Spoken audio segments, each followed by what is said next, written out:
الله الرحمن الرحیم. الحمد لله رب العالمین.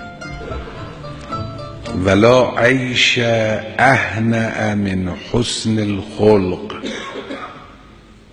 این هم ادامه همون حدیث حمران ابن اعین است.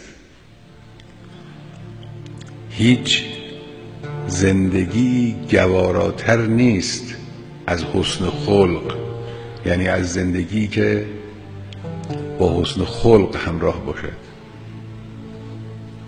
وجهش هم علی الظاهر اینه که انسانی که دارای حسن خلق است، که مراد از حسن خلق رو حسن خلق معاشرتی بدانیم، یعنی خوش اخلاقی با مردم، تواضع با مردم، رفتار گرم و خوشایند با مردم.